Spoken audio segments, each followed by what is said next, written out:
On the morning of December 7, 1941, Japanese dive bombers launched from aircraft carriers west of Hawaii struck the U.S. naval base on the island of Oahu. The bold attack immediately brought the United States into the war. The Japanese opened a brilliant campaign in Asia. In rapid succession, they seized a chain of strategic U.S. possessions in the Pacific, as well as Thailand, Hong Kong, the Philippines, Singapore, the Solomon Islands, and the Dutch East Indies. In February, an Allied fleet of 5 cruisers and 11 destroyers tried to intercept an Imperial force bound for Java, but was almost totally eliminated. In March, the Japanese took the Dutch colonial capital, pushed the British out of Rangoon, and invaded New Guinea. In the air-sea battle of the Coral Sea, the U.S. foiled Japanese efforts to cut supply lines to Australia. But in June, Japan's wartime expansion reached its peak. Implementing a diversionary attack on the Aleutian Islands, Admiral Yamamoto masterminded an attack on Midway Island, but the U.S. had decoded the plan. At Midway, Japan lost air superiority over the Pacific. In August, U.S. Marines established a beachhead in the easternmost part of the Indonesian archipelago. The tropical island of Guadalcanal became the scene of 6 months of savage jungle fighting. Naval forces under Admiral Chester Nimitz, along with Allied ground forces under General Douglas MacArthur, started a process of leapfrogging, the capture of key islands in a 2-pronged assault on Japan. The Allies secured the Marshall Islands, then moved on to the Marianas. They overwhelmed the Japanese at Saipan and recaptured Guam. Meanwhile, General MacArthur returned to the Philippines with an invasion force. In October, the U.S. annihilated the Imperial fleet at the Battle of Leyte Gulf, then overran all resistance in the Philippines. By late 1944, B-29 bombers had begun incinerating whole cities on the Japanese mainland. Iwo Jima's capture secured the flight path from Saipan to Tokyo.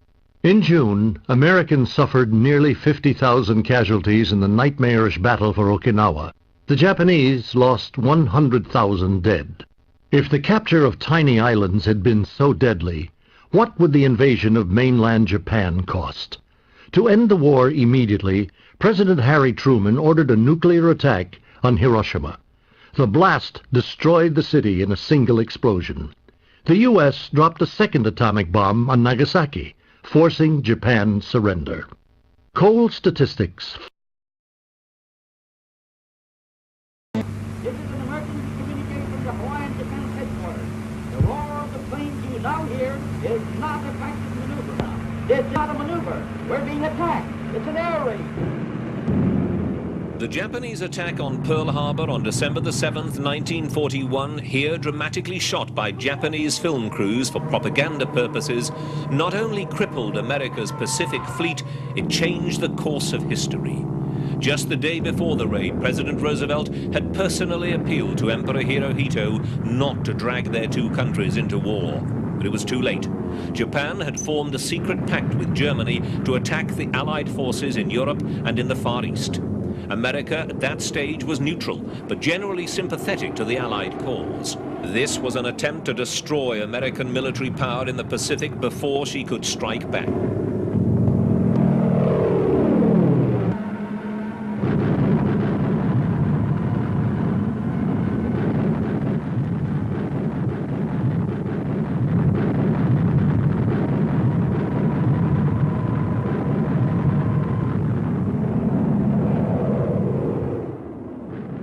After this massive attack, Europe's war became America's, as Senator Connolly, chairman of the Foreign Relations Committee, made abundantly plain.